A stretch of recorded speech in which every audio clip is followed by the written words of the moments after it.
Olha a gente aí de novo com mais um vídeo do seu canal de Fantasy no Brasil. A gente já falou dos rankings de quarterback, de running back, de wide receiver e de tight end. Agora a gente vai falar de alguns sleepers, especificamente de running back e wide receiver, porque QB e tight end não tem candidatos a sleepers. Mas antes de começar, a gente pede aquilo de sempre. Curta o nosso vídeo, se inscreva no canal e ative o sininho para receber as notificações dos nossos vídeos. E se você tiver interesse em assinar o BR Futebol, na descrição do vídeo você encontra todas as informações. Então, vamos lá para os nossos Sleepers de 2021. Para a dinastia, né? Sempre bom lembrar. Começando pelos running backs, a gente não vai botar nada em ordem de preferência de sleepers. São nomes para a gente ficar de olho para o draft. Alguns nomes que podem subir nos rankings de dinastia, dependendo do landing spot deles depois do draft. Começar com Ramondre Stevenson, de Oklahoma. Esse é um running back que é bem atípico dessa classe, né? Que ele é muito grande, a maioria dos running backs são menores, ele é muito grande, é bem pesado. Então ele é muito paciente atrás da linha ofensiva, muito bom na goal line, então pode anotar muito touchdown pra gente. Ele é muito bom quebrando o teco. Ele pode ser um pouco do... Eu não gosto de fazer essas comparações com os jogadores da NFL, mas ele lembra um pouco o LeGarrette Blount. É um jogador mais alto, forte, que pode anotar muito touchdown pra gente. Quais são os problemas dele? Ele é muito lento, então vai ser difícil dele anotar um touchdown muito longo. Ele é facilmente alcançado por trás, principalmente por jogadores mais rápidos e às vezes até por linebackers mesmo, principalmente na NFL, que os jogadores são muito rápidos, muito ágeis. E também outro problema dele é que ele não foi muito usado no jogo aéreo, então em ligas PPR ele perde muito valor. E no ano passado ele teve um probleminha aí de suspensão por uso de drogas recreativas não permitidas no college, então ele perdeu muitos jogos. No ano que ele ia ser o dono do backfield, porque ele dividia com o Trey Sermon, só que o Trey Sermon saiu exatamente para não dividir com ele, acabou que ele jogou só metade da temporada. Então a gente, quando poderia vê-lo brilhar, ele não usou essa oportunidade no ano passado. Uma pena, com a gente fica com essa pulga atrás da orelha aí para esse ano, mas é um jogador que pode ser draftado num bom landing spot, principalmente num time que não tem um running back bruiser, né? Então ele pode executar esse papel e ter um bom desempenho pra gente no fantasy. Outro nome, o Jaret Patterson, de Buffalo, é um running back, é o mais baixo da classe, mede menos de 1,70, 1,68. Ele é muito ágil e ótimo mudando de direção. Você olha para ele parece que quando você não vê ele jogando assim, você pensa, vai ser um running back recebedor. Não, ele é muito pouco envolvido no jogo aéreo. Ele é um power runner num corpo de running back recebedor. Gosta de jogar mais between the tackles, consegue fintar e evitar muito tackle. Ele é muito bom correndo mesmo no meio da multidão e ele anota muito touchdown. Ele é muito paciente esperando o desenvolvimento da linha ofensiva. Então ele anotou muito touchdown. Ele anotou 39 touchdowns nos últimos 2 anos. Em 2020 ele anotou 19 em 6 jogos. Em um só jogo ele anotou 8 touchdowns. Então ele tem um potencial para anotar alguns touchdowns para a gente. Se ele conseguir repetir esse desempenho na NFL, acho que não vai ser tão fácil para ele. O tamanho de minuto dele na NFL vai impedi-lo de ter esse upside tão grande, porque no college ele jogou numa conferência bem menor, que não tinha tanta competitividade, acabou ajudando ele a ter bons números. Eu acho que na NFL ele vai ter bem mais dificuldade. Então a gente fica de olho para ver se algum time se interessa por ele. Se ele tiver um bom landing spot, ele pode subir também nos nossos rankings. Outro nome é o Chris Evans, de Michigan. Ele é muito bom recebendo o passe, ele às vezes alinha até como wide receiver no slot. Ele consegue fintar os defensores, evita o contato e ele não sofre o tackle no primeiro contato, então ele é muito bom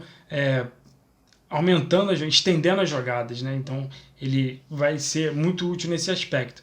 O grande problema do Chris Evans é que ele jogava em Michigan, um time que não sabe aproveitar o talento dos jogadores. Então ele não teve uma produção muito grande e em 2019 ele sofreu uma lesão, ele teve uma suspensão por falta de produção acadêmica. Então ele não pôde jogar em 2019. E em 2020 ele teve lesões, não teve muita presença, ele teve só 16 corridas em 2020. Então nos últimos 2 anos ele praticamente não fez nada no college. Então ele pode ser que ele nem mesmo seja draftado por conta disso tudo, ele pode ser esquecido, 2 anos sem produzir no college. Mas fica de olho porque ele tem um bom físico, ele tem um físico para ser um jogador de liderar o backfield. Então se ele for para um time que não tem exatamente um corredor principal, ou que até tem um corredor principal, ele pode ser um handcuff interessante para a gente, handcuff de running backs em dinastia. É importante porque às vezes abre um espaçozinho para a gente no meio da temporada, então é bom ficar de olho no Chris Evans e qual o time que ele vai jogar na NFL. Mais um running back, o último running back da nossa lista, Elijah Mitchell de Louisiana Lafayette. Ele é bem rápido e tem uma excelente aceleração. Consegue deixar para trás muito jogador. Principalmente ele precisa de pouco espaço para conseguir alcançar a velocidade dele. Então ele consegue algumas corridas muito boas, muito legais. Ele tem boas mãos, ele conseguiu fazer boas recepções. O problema é que o time dele só usava ele em dump-off screen, então ele não corria muita rota, ele não mostrou muito upside nesse aspecto, mas muito por conta do time não usá-lo. Então a gente não pode nem botar culpa nele. Eu tenho confiança nele como recebedor. Pode ser que ele desempenhe esse papel na NFL. Ele tem um físico para ser carregador de piano na NFL. Ele não é muito baixo, ele tem uma altura razoável, ele tem uma força boa. Então eu acho que ele pode ser um jogador com upside, mas um jogador para ser talvez um handcuff, talvez um jogador que herde, né, o papel de principal running back. Ele não quebra muito tackles, então isso é uma coisa bem negativa dele. E ele, além de não receber muito passe, ele também quase não bloqueava. Então o jogo aéreo talvez ele nem seja na NFL usado muito nisso, ele seja mais um jogador de primeira e segunda descida. Mas talvez o time da NFL não pense assim e veja potencial nele. O Louisiana Lafayette realmente não usava ele no jogo aéreo e não usava muito os running backs em geral nesse papel. Então é um ponto negativo para ele, mas que pode ser mais negativo para o time. É sempre bom a gente fazer essa distinção. E Louisiana Lafayette não tinha muita concorrência, então ele tem números razoáveis, mas sem muita concorrência, então é uma coisa que pesa muito para ele. Eu acho que esses 4 running backs vão ser escolhidos no Day 3, né, no terceiro dia de draft, de 4ª a 7ª rodada. Alguns desses nem mesmo escolhidos vão ser undrafted free agents. A gente fica de olho nesses 4 jogadores, são nomes interessantes, que podem ter um bom papel.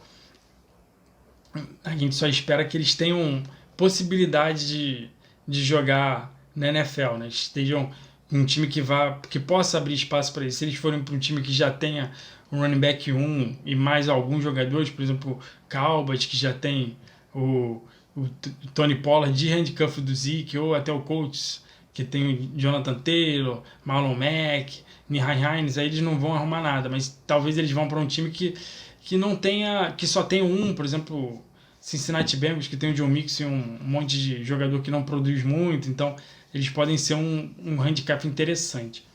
Agora entrando nos wide receivers,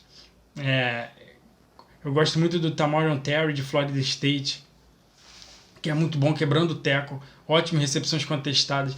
Ele já é um jogador mais alto. Vocês vão ver aqui nessa lista que eu trouxe, 4 dos 5 jogadores têm mais de 1,80, é pré-requisito.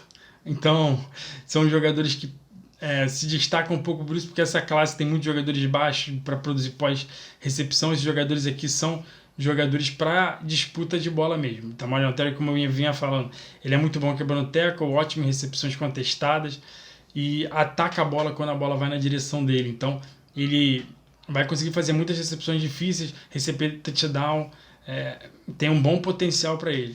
Em 2020 ele sofreu uma lesão que comprometeu muito o começo da temporada e no final ele abandonou a temporada. A gente não tem muita informação de porquê. Alguns repórteres dizem que ele brigou com a comissão técnica no final da temporada, por isso que ele foi afastado. Outros dizem que ele realmente preferiu não jogar mais por conta da lesão. Então é uma coisa a se avaliar, porque pode ser que os times da NFL nem se interessem por ele por conta de uma possível dificuldade de se relacionar com as pessoas, né?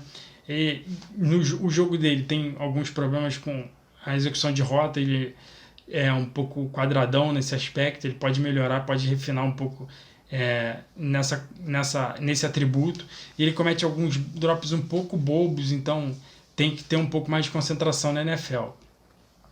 Eu acho que ele tem um bom potencial, espero que ele tenha um time que tenha espaço para mais um wide receiver agora nessa temporada.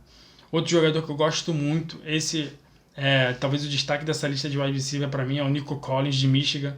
Michigan tem alguns probleminhas em usar os talentos que eles têm à disposição. Assim como o Chris Evans, o Nico Collins tinha muita dificuldade de produzir por causa do time. O quarterback de Michigan é tenebroso, ele não faz progressão nenhuma, ele olha para um jogador, o Nico Collins pode estar desmarcado, qualquer outra pessoa pode estar desmarcada, ele não tira, fica fixo naquele jogador. Então era um time que produzia muito pouco, mas o Nico Collins é um jogador muito alto e forte, ele é o mais alto dessa classe, ele mede quase 1,95, então é uma coisa bem a se destacar. E por conta desse tamanho, ele se destaca muito em recepções contestadas, ele tem muita facilidade em recepção com o jogador em cima dele, batendo nele, ele tem mãos muito seguras, e então eu acho que ele vai anotar bastante touchdown na red zone. E apesar desse tamanho todo, ele é um jogador muito grande, muito rápido, então ele é capaz de anotar touchdowns grandes também. Então eu acho que ele tem um potencial muito grande, tem um upside muito bom, e eu acho ele um jogador muito interessante. Que depõe contra ele, é o que eu falei. O desempenho dele no college não foi muito bom por causa do time. Ele não jogou na temporada passada, então é mais um jogador que a gente tem que ficar de olho como que a NFL vai analisar esses jogadores que não jogam em 2020. Ele não é muito bom conseguindo separação, né? Ele não é muito bom mudando de direção, então ele atrapalha ele um pouco nas rotas e atrapalha ele na hora de conseguir a separação dos jogadores. Então ele pode melhorar um pouquinho nisso no quadrilzão no rebolado um pouco dele. Outro jogador muito alto, que tem um potencial muito grande para mim, é o Jonathan Adams, de Arkansas State. É um jogador que, assim como o Antonio Gates, Jimmy Graham, todos os jogos a gente vai ouvir falar: ele jogou basquete no college, ele jogou basquete no passado. Ele vem do basquete também, então isso vai ser aquela coisa maravilhosa que a gente vê em todas as transmissões dos jogos da NFL. Ele é capaz de recepções muito boas, ele é muito bom no jump ball, então ele vai ser uma arma excelente na end zone, vai anotar bastante touchdown pra gente. Talvez ele não tenha muitas jardas na temporada, mas talvez ele tenha um bom número de touchdowns que compensa essa falta de jardas. É um bom upside que ele tem.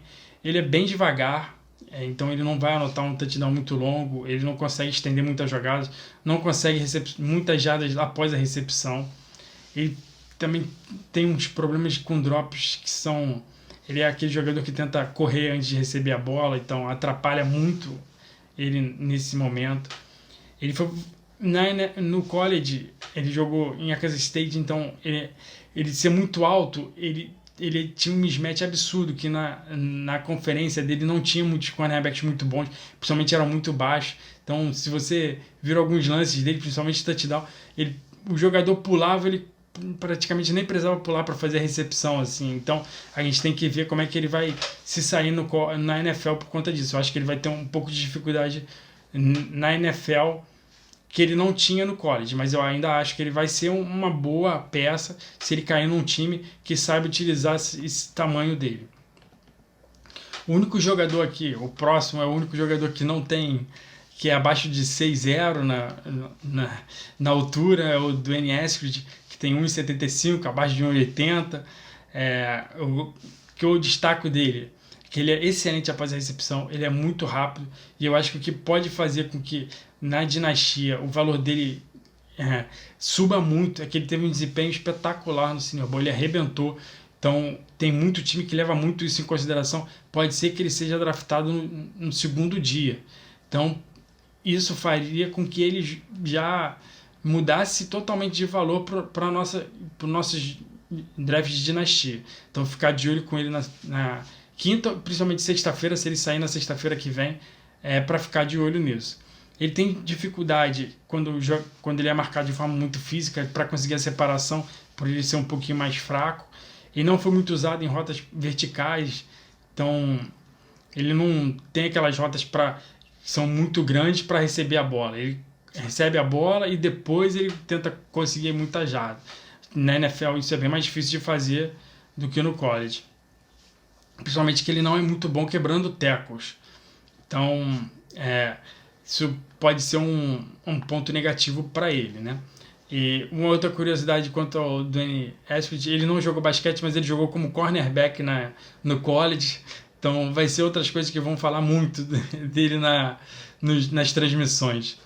O último jogador que eu gostaria de destacar para a gente como sleeper é o Austin Watkins, de UAB. Watkins, wide receiver, você lembra de alguém? Sim, ele mesmo, Sammy Watkins. O Austin é primo dele, torcer para ele não ter tantos problemas com lesão, ele não tem tanto talento quanto o primo, mas o primo teve muita dificuldade quanto às lesões. Se ele não tiver tanta dificuldade, eu acho que ele pode ser um jogador que vai produzir bem pra gente, né, no Fantasy e na NFL em consequência disso, né? Ele é bom em recepções contestadas, ele tem uma mão confiável, então ele não comete muitos drops, ele é bem alto, muito alto mesmo. Ele é bem bom executando rotas e outro jogador que tem um desempenho muito bom no Senior Bowl, então pode fazer o valor dele subir bastante.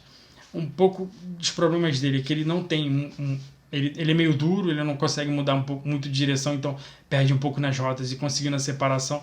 E ele jogou com pouca competição no college, né? O UAB não tem muitos jogos grandes, então é difícil medir isso, mas o desempenho dele no Senior Bowl mostra que com competição boa ele conseguiu produzir, porque no Senior Bowl você joga com vários jogadores de vários níveis, inclusive os melhores também, né? Então eu acho que ele pode subir bem no draft, talvez saia no segundo dia. Eu acho que esses 5 aqui têm o potencial para sair no dia 5, no segundo dia, segunda e terceiras rodadas. Alguns podem ficar para o terceiro dia, mas eu acho que o wide receiver são sempre muitos draftados, então eles têm potencial para ficar no segundo dia, o que faria com, claro, o valor deles em dinastia subir bastante. Então, ficar de olho nesses 5 nomes de wide receiver, 4 de running backs, eu acho que eles podem mudar muito o valor deles após o draft. E o que vocês acham? Gostaram dos 9 nomes? Tem mais alguns nomes que vocês gostariam de saber? Põe aí nos comentários que a gente discute, é sempre bom discutir sobre o rookie. Então, é isso aí. Até quinta-feira tem o draft, começa o draft. Desses aqui, nenhum deve sair na quinta-feira, mas tem muito nome legal que a gente já falou nos outros rankings que vão sair na quinta-feira, vão sair na sexta e no sábado. Acompanhem o draft e fiquem ligados aí para os próximos conteúdos do nosso canal no YouTube, do nosso site. Então, o BR Futebol está com bastante conteúdo novo, bastante conteúdo chegando para vocês. E é isso aí. Valeu, galera. Até mais.